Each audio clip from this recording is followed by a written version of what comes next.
జనసేన అధినేత పవన్ కళ్యాణ్ తనను ఎక్కడి నుంచి పోటీ చేయమంటే తాను అక్కడి నుండి పోటీ చేసేందుకు సిద్ధమేనని జనసేన నేత ప్రముఖ కొరియోగ్రాఫర్ జానీ మాస్టర్ తెలిపారు. నెల్లూరు జిల్లాలో ప్రజా సమస్యలపై పోరాటాలను మొదలు పెడుతున్నానని చెప్పారు. పవన్ కళ్యాణ్ ఆశయాల స్ఫూర్తితోనే తాను జనసేన పార్టీలో చేరినట్లు తెలిపారు. వచ్చే ఎన్నికల్లో జనసేన టీడీపీ ఉమ్మడి ప్రభుత్వాన్ని ఏర్పాటు చేసేందుకు తన వంతు ముందుకు అడుగులేస్తున్నానంటున్న జానీ మాస్టర్తో మా Nellore correspondent Naresh face to face. ప్రముఖ కొరియోగ్రాఫర్ జానీ మాస్టర్ ఇటీవల జనసేన పార్టీలో చేరారు.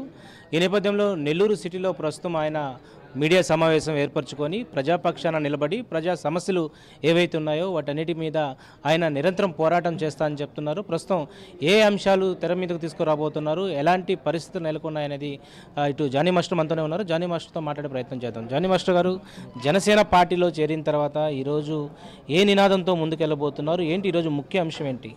మెయిన్ ముఖ్య అంశం ఒకటే అండి, టిట్కో హౌసెస్ అది శాంక్షన్ అయ్యి ఆల్మోస్ట్ ఇచ్చేయమని చెప్పి 4.5 సంవత్సరం ముందు లాస్ట్ ప్రభుత్వం ఇచ్చేశారు. సో ఈ ప్రభుత్వం వచ్చినప్పటి నుంచి ఇప్పటికి దాదాపు 5 అంటే 2-3 పోతే 5 సంవత్సరాలు అవుతుంది. ఇప్పటివరకు ఎందుకు ఇవ్వలేదు? సో ఇప్పుడు అక్కడ ఏదైతే ఇల్లులు ఉన్నాయో అది అసాంఘిక కార్యక్రమాలు ఎక్కువ జరిగిపోయినాయి. అక్కడ దానికి అడ్డాగా మారింది. ఉన్న ఇల్లు దానికి సంబంధించిన ఏదైతే ఇంట్లో ఉన్నాయో ఫ్యాన్లు కావచ్చు, మీటర్స్ కావచ్చు, పంపులు కావచ్చు, పైపులు కావచ్చు, ఇవన్నీ కూడా దొంగలు తీసుకుని వెళ్ళిపోయినారు. అది అడిగే దమ్ము కానీ అది అడిగే ధైర్యం కానీ ఆ ప్రభుత్వానికి ఉందో లేదో అసలు దాని గురించి ఎవరు పట్టించుకోవాలా.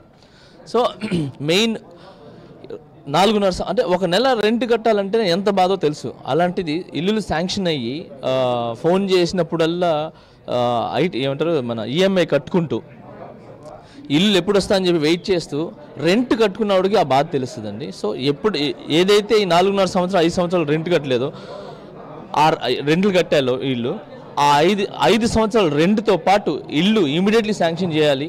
సో దాని గురించి నేను ఎంత దూరాన్ని వెళ్తాను, ఒక 1000 మందితో నేను అక్కడ పోయి కూర్చొని ఖచ్చితంగా నేను ధర్నా చేయాలని చెప్పి రేపు 10వ తేదీ మార్నింగ్ 11 o'clockకి నేను మినర్వా నుంచి కదులుతాను.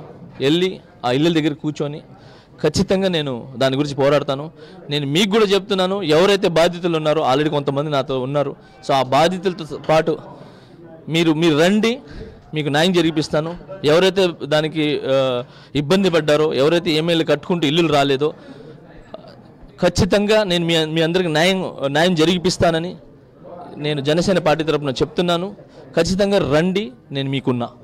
ప్రముఖ కొరియోగ్రాఫర్గా ఉన్నారు. ఇప్పటి వరకు జనసేన పార్టీ సిద్ధాంతాలు నచ్చి ఈరోజు పార్టీలో చేరారంటున్నారు. ఏంటి ఇదంతా? పవన్ కళ్యాణ్ గారి ఆశయాలు నచ్చి జనసేనలో పార్టీ చేరారా? ఏ సంభాషణలు మీ మధ్య జరిగాయి అనుకుంటున్నారు? సార్, ఎప్పుడు పోయినా అంటే రాజకీయానికి ముందు కానీ కళ్యాణ్ అన్న సామాజిక న్యాయం అనేది ఖచ్చితంగా ఆయన చేసుకుంటూ వచ్చారు సార్. అది మా ఇండస్ట్రీలో 24 క్రాఫ్ట్స్ ఉంటే ఆ 24 క్రాఫ్ట్స్కి ఖచ్చితంగా న్యాయం జరిగేది. ప్రతి కుటుంబాన్ని ఆయన బాగా చూసుకునేవాళ్ళు.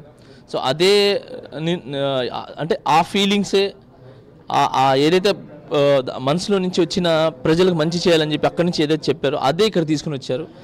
ఇక్కడ కూడా అదే చేస్తున్నారు. నేను చాలా రోజుల నుంచి కళ్యాణ్ నేను పోయి కలుస్తాను, నేను పార్టీలో చేరుద్దాం అనుకుంటున్నాను అని చెప్పి ఆయన రాగానే ఏమంటారంటే ఏం సాంగ్లు చేస్తున్నావు అని అంటారు. వేరే సాంగ్లు చేస్తున్నాను అంటే వెరీ గుడ్ అని వెళ్ళిపోయారు. సరే ఈ సమయం కాదు, ఇప్పుడు కాదని చెప్పి మొన్న నేను గట్టికి వెళ్ళి లేదన్నా నేను ఇట్లా వస్తాను, ఖచ్చితంగా రావాలనుకుంటున్నాను అన్నాను. అప్పుడు ఆయన కూర్చోబెట్టి 4 మాటలు చెప్పడం జరిగింది. ఆ 4 మాటలు ఏంటంటే, మనం ప్రభుత్వం వచ్చినా రాకపోయినా, మనం ఓడినా గెలిచినా సామాజిక న్యాయం అనేది ఖచ్చితంగా కంటిన్యూ అవుతానే ఉంటుంది. సో ఈసారి ఖచ్చితంగా మనం వస్తున్నాం. సో వచ్చినా రాకపోయినా నువ్వు నాతో ఉంటావు అని అడిగారు. అన్న చచ్చేంతవరకు నీతోనే ఉంటానన్న, నిన్ను విడిచిపోయే సమస్య లేదు. అక్కడ వదలలేదన్నా ఇక్కడ వదలను, ఇండస్ట్రీలో వదలలేదన్నా ఇక్కడ కూడా వదలన్నా, రాజకీయాల్లో కూడా అని చెప్పాను. సో దాని తర్వాత ఏదో కొన్ని ప్రాబ్లమ్స్ వస్తాయి, నీకు అన్నీ తట్టుకొని ఉండగలవా అన్నారు.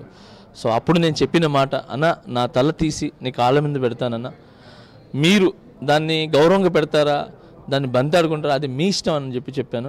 అప్పుడు ఆయన హక్ చేసుకొని నన్ను ఇమీడియట్లీ కండువా వేసి, లేదు నేను ఒకటి చెప్తున్నా జానీ, నువ్వు చాలా గొప్ప నాయకుడు అవుతావు, నేను ఉన్నతమైన స్థానంలో నేను పెడతాను, నువ్వు చాలా కసిగున్న లీడర్, నీకు చరిష్మా ఉందని చెప్పి ఆయన నన్ను ఎంకరేజ్ చేసి ముందుకు తీసుకుని వెళ్ళటం వెళ్ళింది, కండువా వేయటం.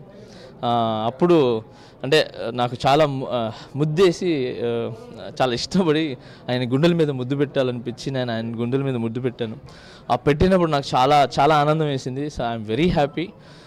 తర్వాత ఆయన ఏమైతే సాంగ్స్ ఉన్నాయో ఆ సాంగ్స్ చూసుకొని ఏదైతే నువ్వు ఒప్పుకున్నావో అది చూసుకొని తొందరగా వచ్చి అని అన్నారు. సో ఒక 4-5 సాంగ్లు ఉన్నాయి, చూసుకున్నాను, వచ్చేసాను. జానీ మాస్టర్ గారు, ఇప్పుడు మీరు చేరినటువంటి సమయం ఏదైతే ఉందో, ఎన్నికలు సమీపిస్తున్న వేళ రేపో ఎల్లుండో నోటిఫికేషన్ వస్తున్నటువంటి పరిస్థితిలో ఏంటి ఈరోజు ముఖ్యంగా సిటీ అయ్యుండొచ్చు, జిల్లా వ్యాప్తంగా అయ్యుండొచ్చు, మీ సేవలు ఉపయోగించుకోబోతున్నారా?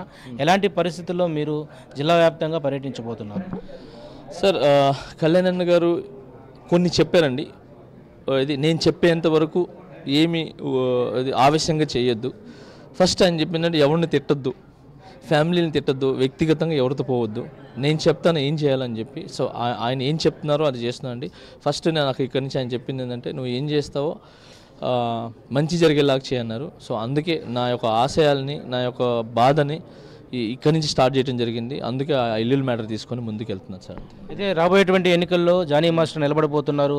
ఏదో ఒక కాన్స్టిట్యున్సీ నుంచి ఆయన ఖచ్చితంగా కూడా ఎమ్మెల్యే కంటెస్ట్ చేయబోతున్నారు అనేది వార్తలు అయితే షికార్లు కొడుతున్నాయి. వీటన్నిటికీ మీరేమంటారు?